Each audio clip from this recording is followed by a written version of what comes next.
Auf Englisch könnte man sagen, it is bucketing down. Und es regnet wie aus Kübeln. Also es regnet nicht so viel von der Menge her, aber es sind extrem viele Tropfen. So, einen wunderschönen guten Morgen. Es ist 4:22 Uhr und der Wind hat gewonnen. Ja, also es ist Wind und Regen wechseln sich ab. Und wir werden jetzt einfach langsam ins Auto wechseln. Ohne viel Stress, aber ja. Dadurch, dass der Wind eben schon früher angefangen hat als eigentlich erwartet, wird er eben auch früher dann stärker werden, als es sein soll. Also jetzt geht es ja noch, aber ja, ich dachte, dass es vielleicht erst um 9 zu stark wird und jetzt, ich glaube, jetzt ist es sicher schon um 6 oder sowas, dass es dann zu stark wird. Guten Morgen. Guten Morgen.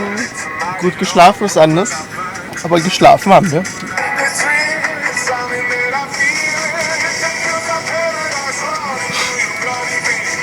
Ich habe gefragt, wie geht denn das mit einem Einzelbett? Wie kann man denn da 2 Leute im Auto schlafen? Richtig, gar nicht. Das stimmt. Wir haben abwechselnd geschlafen. Zuerst ich, dann der Dani hier und der andere hier, wo man normalerweise sitzt. Ja. Aber wir haben es auch in Schottland damals erst so gemacht, dass wir den Sitz noch umgeklappt haben und so. Da hatten wir eine längere Sitzbank. Ja. Hier so die Füße getrocknet. Was? Wie ist die Stimmung?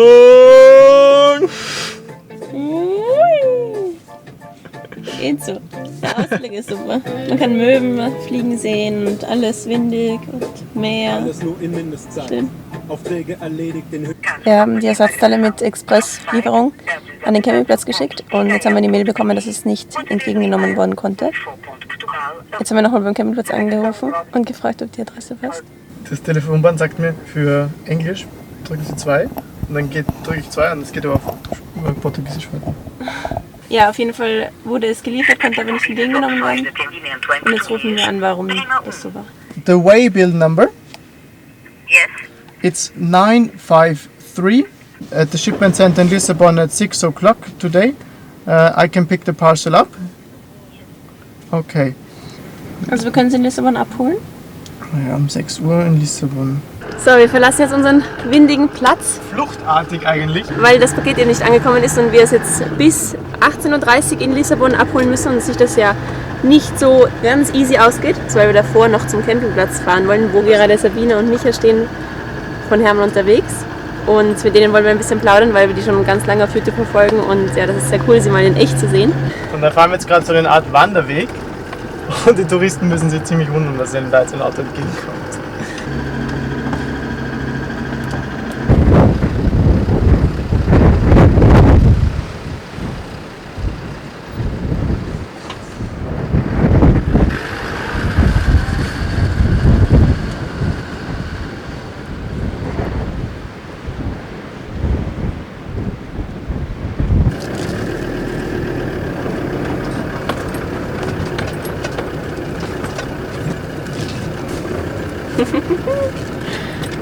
Hallo!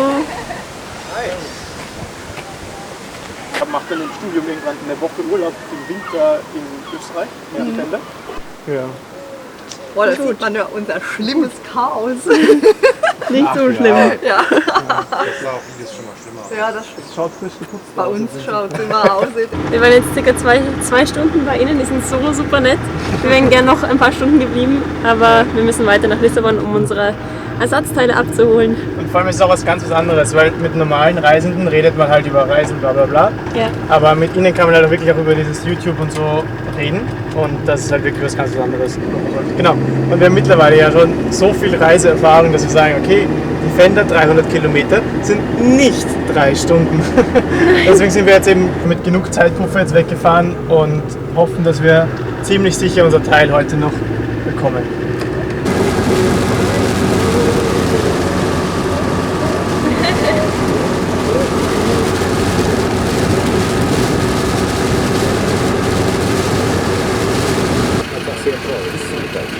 Sie haben gerade 36 € Maut gezahlt.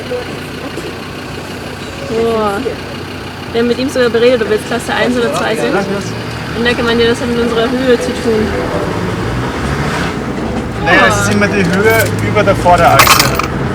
Ja, Damit wird das 1,10 Meter, glaube ich, hat er gemeint. Jetzt weiß man auch, wieso die Autobahn immer so leer ist. Es gibt immer ganz Ja. oft 3 Spuren und es ist niemand unterwegs. Das stimmt.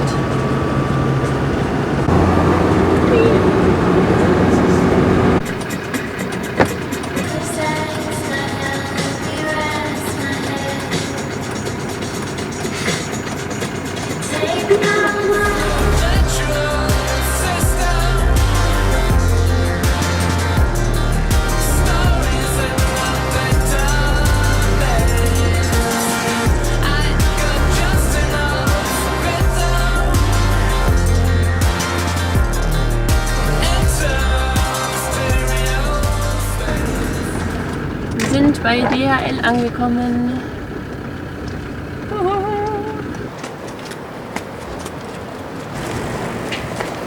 Wir haben's. Wir haben da einen Tunnel unter der Autobahn durchgefunden. Ja, wir sind gerade auf dem Weg nach einem Schlafplatz. Ich habe auf Satellitenbild geschaut wegen kleinen Wegen.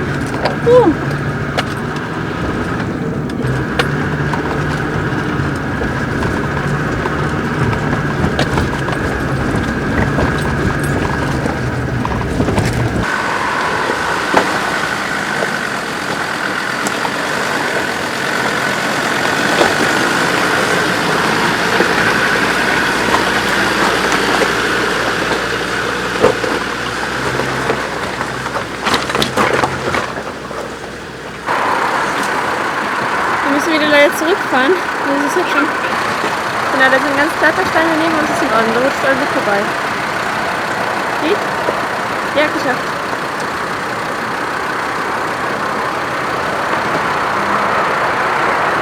Wir müssen leider umdrehen, weil da oben ein Stück ist, wo wir nicht vorbeikommen.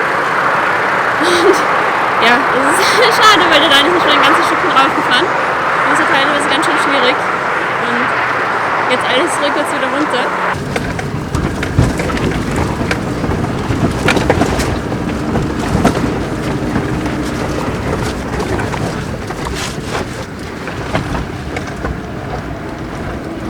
Naja, dann kannst du uns den Boden nicht unter den Füßen Ach wegspülen. so, voll, weil wir auf Beton stehen.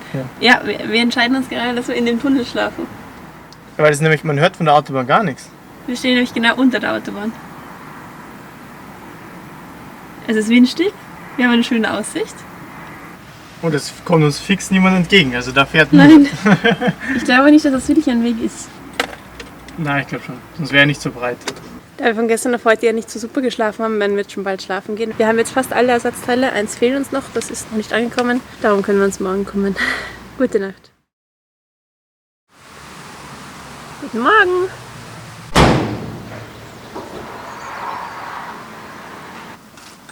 Ja, es war jetzt nicht der beste Schlafplatz, aber er war wirklich windgeschützt und eben regengeschützt. Zumindest unser Dachzelt jetzt konnte wieder mal trocknen. Und wir können uns im Auto bewegen, ohne nass zu werden. Und weil draußen regnet es schon wieder. Also war nicht so schlecht. Ich möchte das einfach nur mal festhalten. Und zwar gestern haben wir das Paket in Lissabon ungefähr über dem B abgeholt. Und geplant war, dass wir dann da irgendwo übernachten. Und die Karin hat navigiert. Und Google Maps hat halt gemeint, man soll außen rumfahren. Und das ist schneller. Aber wir sind da gelandet. Und so breit wie mein Finger ist, das sind 10 Kilometer. Also, wieso sind wir jetzt ganz außen an der Stadt? Auf der anderen Seite der Stadt. Weil es so am schnellsten ist. Nein.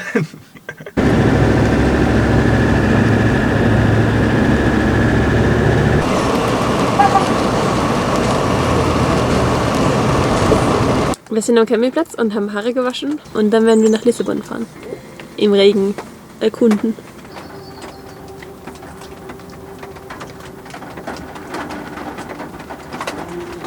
Es gewittert gerade ziemlich, aber wir sind total motiviert, haben uns warm angezogen, ziemlich, also so gut wie möglich regendicht und fahren jetzt mit dem Bus nach Lissabon.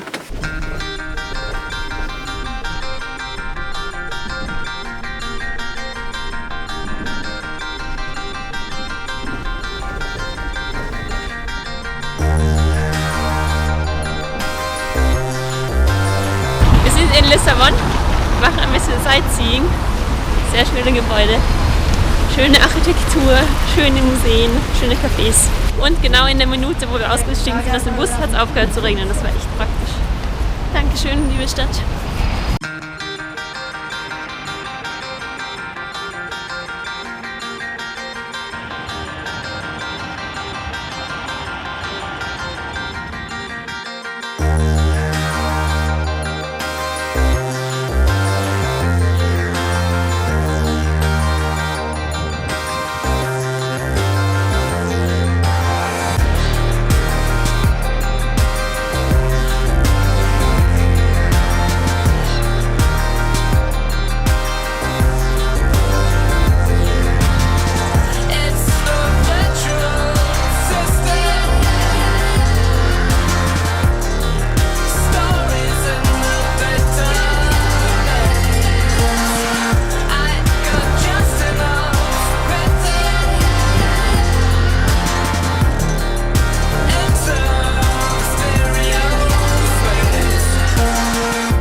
Ich war jetzt ein bisschen im Café, während der Dani spazieren war, und jetzt haben wir uns ausgemacht, dass wir uns beim Archäologischen Museum treffen, weil wir da reingehen wollen.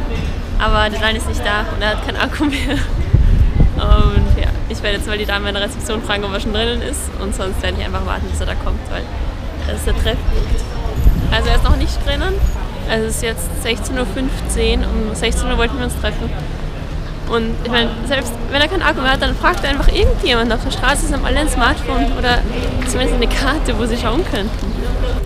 Ich warte jetzt schon eine halbe Stunde und ja, ist nicht so, dass ich mir Sorgen mache oder so, aber es ist so komisch, dass er noch nicht da ist. Das sind jetzt 40 Minuten und ja, ich weiß nicht ganz, was ich machen soll. Ich habe für am Abend einen Platz reserviert in einem Restaurant, aber er weiß nicht, wo das ist und er weiß auch nicht, wann wir uns dort treffen sollen.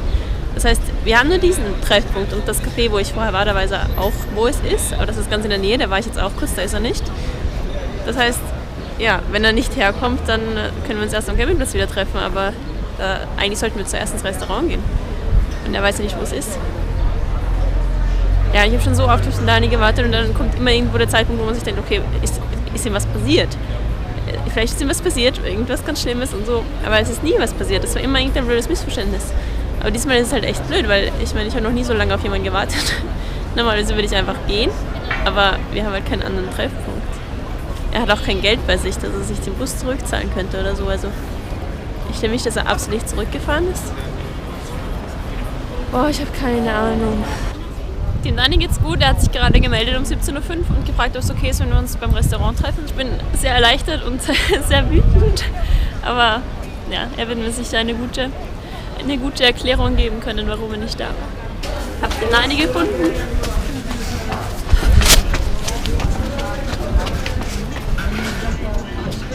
Hi. Weißt du, dass ich gerade eine Stunde gewartet habe? Nein. Okay, er wusste es nicht. 18 Uhr hast du gesagt. 16 Uhr was? 16 Uhr vom Museum vielleicht? Wieso? Also es war nur ein blödes Missverständnis, weil er hat nämlich die Bestätigungs-SMS auf sein Handy bekommen. Das heißt, er wusste welches das Restaurant ist und dachte halt, es ist logisch, dass wir uns dort treffen. Und ich wusste aber nicht, dass er weiß, wo das Restaurant ist und dachte halt, das ist wirklich der letzte Treffpunkt, der er weiß. Aber ja, ihr wisst, Gott sei Dank nichts passiert.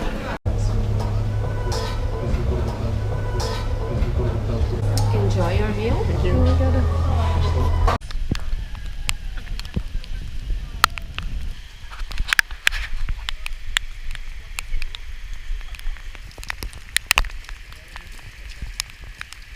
Wir sind wieder zurück am Campingplatz und holen jetzt unsere Wäsche ab.